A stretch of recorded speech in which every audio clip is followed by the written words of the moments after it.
A man in a blue robe faces forward, his right hand raised in blessing, two fingers lifted, the gesture frozen mid-motion as though he has just begun to speak. In his left hand he holds a sphere of clear crystal, resting on his palm like a small planet. His curls fall in loose ringlets on both sides of his face, and his eyes, slightly uneven, seem to look past the viewer and directly at them at the same time. This is Salvator Mundi, savior of the world, and it is either the last privately held painting by Leonardo da Vinci or the most expensive misattribution in the history of art. Look again at the orb. A sphere of solid rock crystal held in front of a draped chest should bend the light passing through it. It should invert the folds of fabric behind it, compress them, warp them the way a fishbowl warps a room. Leonardo da Vinci spent decades filling notebooks with studies of how light refracts through glass and water, sketching the behavior of lenses with an obsessiveness no other painter of his era approached. And yet, the orb in this painting does none of what his own science demanded it do. The drapery behind it passes straight through, unbent, unchanged, as if the crystal were not there at all. For over 500 years, almost nobody noticed. Then people did, and the painting has not stopped generating arguments since.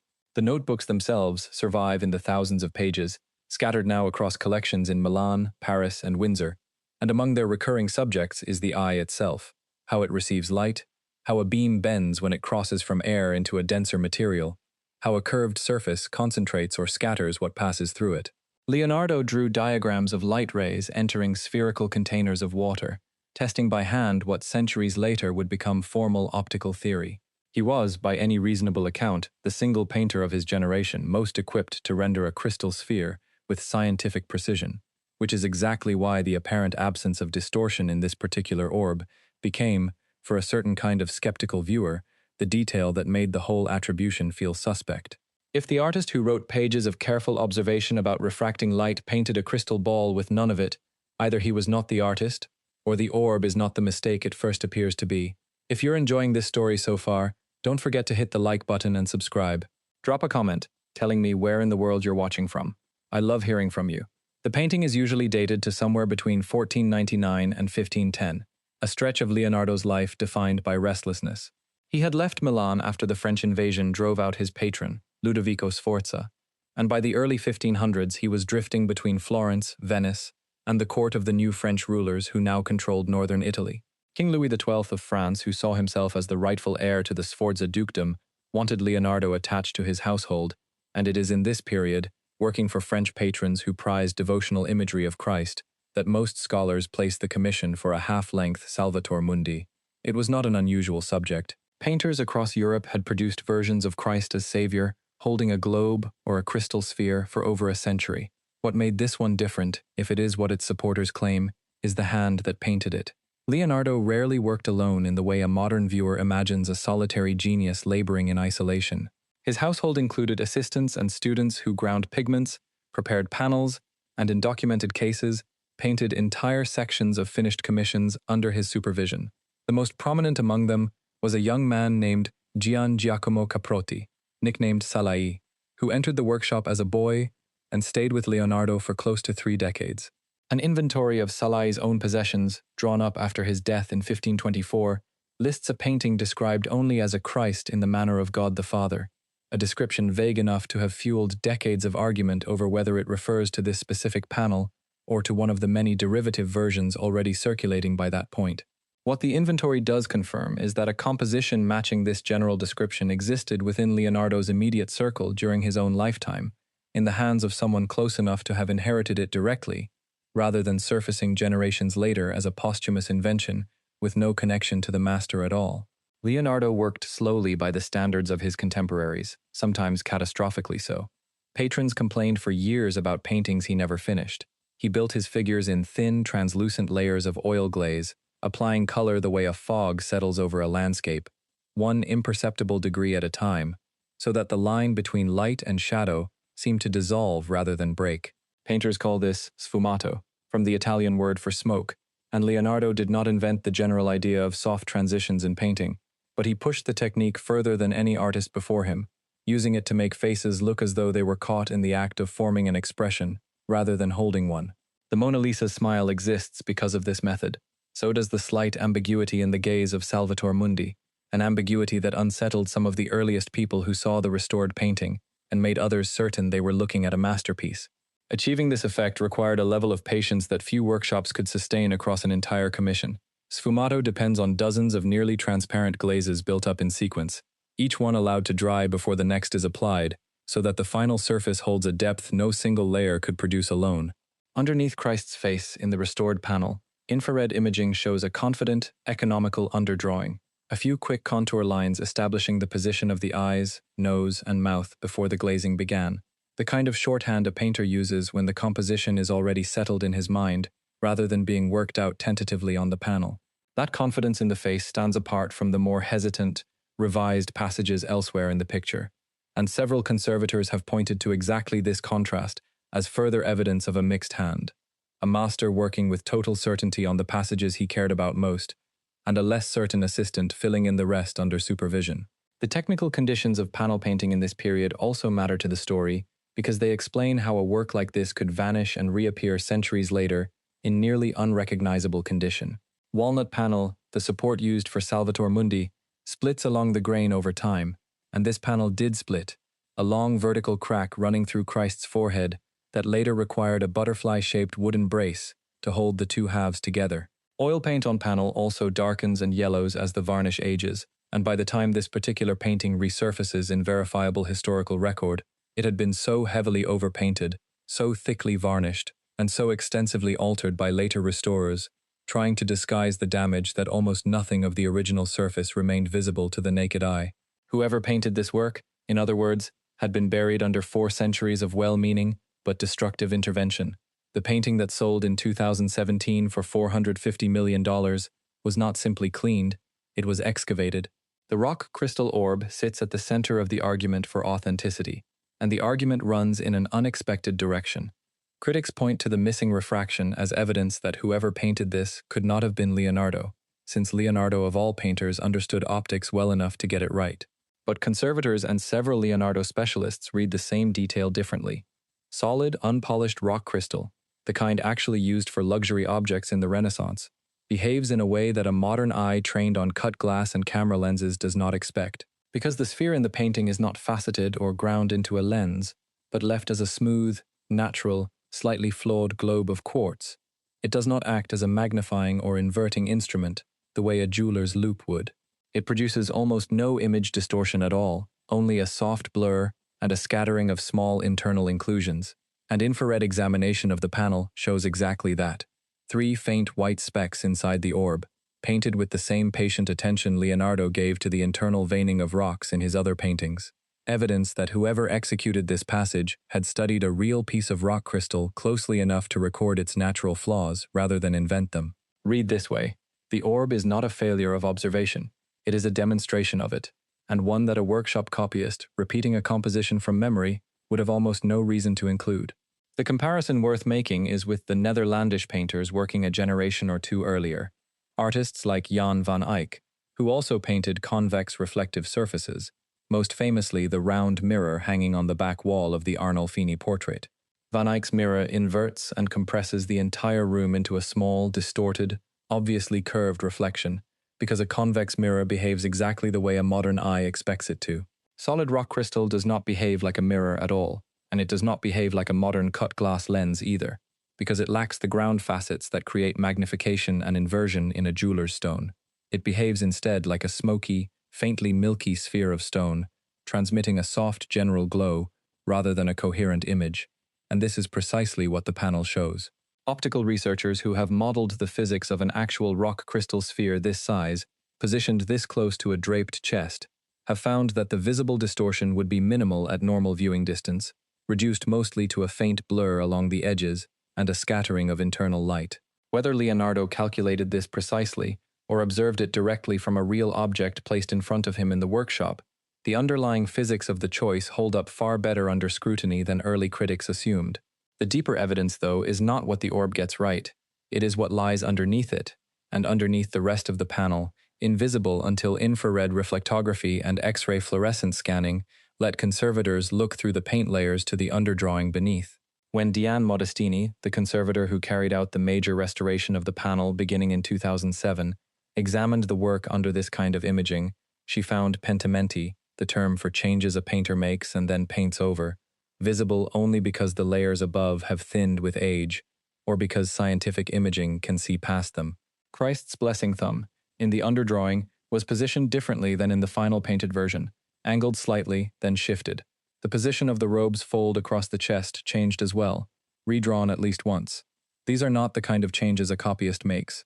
A copyist working from an existing model reproduces what is already decided. Pentimenti indicate a working process, an artist solving a composition in real time on the panel itself, revising a gesture the way a person revises a sentence while still writing it. Multiple early copies of Salvator Mundi exist, close to 20 of them by some counts, made by students and followers who clearly worked from an authoritative model. And none of these copies contain the same revisions, because none of the copyists were inventing the pose. They were reproducing a version someone else had already resolved. Several of these copies are themselves attributed to painters who trained directly under Leonardo, or worked closely within his circle in Milan, among them Giovanni Antonio Boltraffio and Bernardino Luini, and comparing their versions to the restored panel has become its own minor field of study. In every one of these workshop copies, the thumb sits in the final, corrected position from the start. The drapery fold matches the finished version, not the earlier drawing.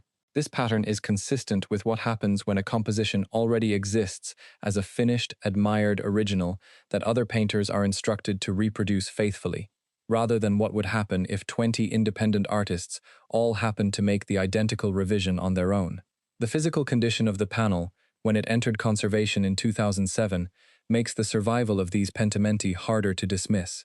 Modestini has described peeling back layers of a heavy, discolored varnish applied sometime in the 19th century, beneath which sat an even older layer of overpaint covering large sections of the robe, the background, and much of Christ's hair, likely added by a restorer working in the 1600s or 1700s, who was less interested in preserving the original surface than in making a damaged devotional image presentable again for a new owner. Removing these layers under magnification, working passage by passage with solvents calibrated to lift only the intrusive later paint without touching whatever lay beneath, took years rather than months. It was during this slow process, cross-referenced constantly against infrared scans taken at the start of the project, that the shifted thumb and the redrawn drapery fold became visible, along with the long vertical crack running through the panel itself, the result of the walnut wood splitting along its grain sometime in the centuries after it was painted, stabilized at some point in its history with a butterfly-shaped wooden brace let into the back of the panel, a common and unremarkable repair for an old wood panel painting, but one more piece of evidence for how much physical history this particular object had absorbed before anyone thought to ask who painted it. If you're hooked on this story, make sure to subscribe and turn on notifications so you never miss an upload. Your support means everything and helps me bring you more emotional stories like this one. The gap in the painting's documented ownership is where the mystery turns from technical into historical, and it is a wide gap. The earliest solid documentary trace of a composition matching this description places it in the collection of King Charles I of England, sometime before 1650, confirmed by an inventory drawn up after his execution in 1649, when the new Republican government catalogued and sold off the royal art collection. A printed engraving made around 1650 by the Bohemian artist Wenceslaus Hollar, showing Christ in the same pose, the same raised hand, the same crystal orb, and inscribed with Leonardo's name, confirms that a painting of this exact composition was known, admired, and considered worth reproducing in England at that time, regardless of which surviving version Hollar was working from. The panel returned briefly to royal hands under Charles II before vanishing from every subsequent inventory, sale record, and collection catalogue for close to a century and a half. It resurfaces only in 1800, purchased by a collector named Sir Charles Robinson, misattributed by that point to a follower of Leonardo, rather than the master himself, its surface already so damaged and so overpainted that nobody examining it seriously entertained the idea that a masterpiece lay underneath. It passed through the collection of the Cook family in England for most of the 20th century, valued as a minor curiosity, a workshop piece, worth a few pounds rather than a fortune. In 1958, the Cook family sold it at auction for £45. It took until 2005 for the painting's fortunes to change, when a small consortium of art dealers, including Alexander Parish and Robert Simon, purchased it at an estate auction in New Orleans for under $10,000, catalogued at the time as the work of a follower of Leonardo, heavily damaged, its surface so obscured by black overpaint and yellowed varnish that Christ's face was barely legible. What followed was 6 years of conservation and consultation, Modestini's slow removal of centuries of later editions, and a series of private viewings for some of the most respected Leonardo scholars alive, among them Martin Kemp of Oxford, Carmen Bambach of the Metropolitan Museum, and Luc Sisson, who was then curating the National Gallery in London's major Leonardo retrospective. The consensus among this group, though never unanimous, was strong enough that Sisson included the newly restored panel in the National Gallery's landmark 2011 exhibition, the first time in generations that a national institution had presented a rediscovered Leonardo to the public as an accepted addition to his small surviving body of work. Acceptance by one institution did not settle the matter. Other scholars pushed back hard, some arguing that the level of restoration made any confident attribution impossible, since so much of what viewers now see is Modestini's reconstruction rather than 15th century paint. The 2011 exhibition itself became a flashpoint precisely because of how it presented the work. Visitors to the National Gallery that winter walked past secure 15th century Leonardos with decades of settled scholarship behind them and arrived at a panel whose public exhibition history stretched back only a few years, hung with the same institutional authority as works never seriously questioned. Some critics who had seen the painting in its earlier, undamaged catalogue photographs from the Cook collection years later argued that the extent of Modestini's in-painting made a confident judgment about brushwork essentially impossible, since brushwork is exactly what a restorer's hand reproduces when filling a loss, however carefully. The organization Artwatch International, a conservation watchdog group, was among the more vocal skeptics, publishing repeated critiques of both the restoration methodology and the speed with which an attribution formed around a panel that had entered the conservation studio described as a wreck and left it several years later marketed as one of fewer than 20 surviving Leonardos in the world. The face, the hands, and the orb survive in reasonably strong original condition, but large sections of the robe, the background, and portions of the hair were so deteriorated that filling the losses required judgment calls a restorer makes, not decisions a scientific instrument makes. Critics also point to passages that feel, to a trained eye, uncharacteristically flat. The drapery across the chest lacks some of the dimensional complexity found in secure Leonardo works, like the Virgin of the Rocks or the Lady with an Ermine, and the blessing hand, while carefully modeled, does not carry quite the same anatomical intelligence Leonardo brought to hands elsewhere in his output, an artist who dissected human bodies specifically to understand how tendons moved beneath skin. The likeliest explanation, floated by several specialists, including some who accept the attribution, is workshop participation, Leonardo designing the composition and painting the passages that mattered most to him, Christ's face and the crystal orb, while leaving the robe and background to an assistant working under his direction, a common practice in Renaissance workshops that does not disqualify a painting from being considered substantially his. This is the theory the Louvre's own curators appear to have landed on when they organized the museum's 500th anniversary retrospective of Leonardo's life in 2019. According to reporting that emerged around the exhibition, the Louvre's technical and curatorial team, after direct examination of the panel, concluded internally that Salvator Mundi should be presented as a work substantially completed by Leonardo's studio under his supervision, rather than as an autograph painting executed entirely by his own hand, a designation that would have placed it in a different, lower tier of certainty than works like the Mona Lisa or St. John the Baptist. The Saudi ownership, holding the painting through channels connected to Crown Prince Mohammed bin Salman, reportedly objected to this framing and to the museum's unwillingness to display the panel as an unqualified Leonardo. Negotiations broke down. The painting never appeared in the exhibition at all, absent from a retrospective explicitly built to gather every plausible Leonardo under one roof for the first time in history, a retrospective that included loans secured through diplomatic effort from institutions across the world. Its absence was conspicuous specifically because everything else that could plausibly be borrowed was. What makes the painting's disappearance land with such weight is what happened immediately before it. On the 15th of November 2017, Salvator Mundi went to auction at Christie's in New York, marketed with a promotional campaign built around the phrase, "The Last Da Vinci," a piece of language the auction house's own specialists have since acknowledged was more salesmanship than settled scholarship. Bidding ran for 19 minutes. The final price landed at $450,312,500, more than double the previous record for any artwork ever sold at auction. The identity of the buyer was concealed behind a proxy bidder, a relatively obscure Saudi businessman named Bader bin Abdullah bin Mohammed bin Farhan al Saud, and it took the New York Times and subsequent reporting to establish what many in the art world suspected immediately.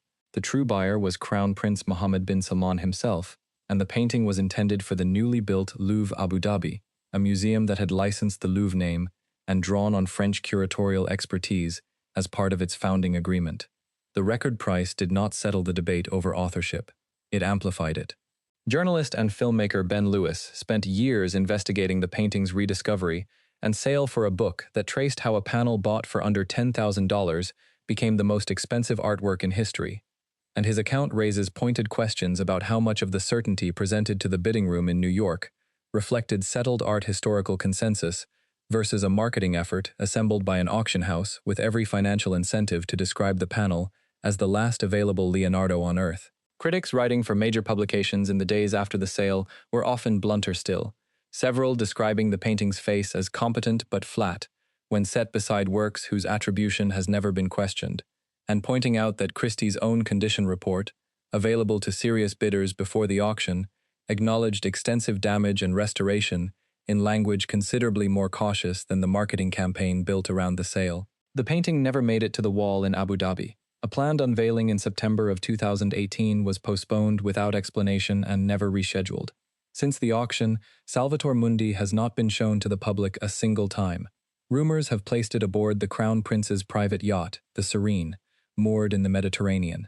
Other reports, including a 2024 investigation by the BBC, traced it to a high-security Freeport storage facility in Geneva, the kind of climate-controlled vault used by collectors to store artworks indefinitely without ever displaying or even insuring them for public exhibition, a practice that has become common enough among the ultra-wealthy that some economists describe Freeports as a parallel museum system nobody is allowed to visit. French documentary filmmaker Antoine Vitquines spent several years chasing leads on the painting's location for a film released in the early 2020s, interviewing dealers, auction house insiders, and intelligence sources who each offered a different, unverifiable account of where the panel had ended up, a sign less of any single credible theory than of how completely the trail had gone cold.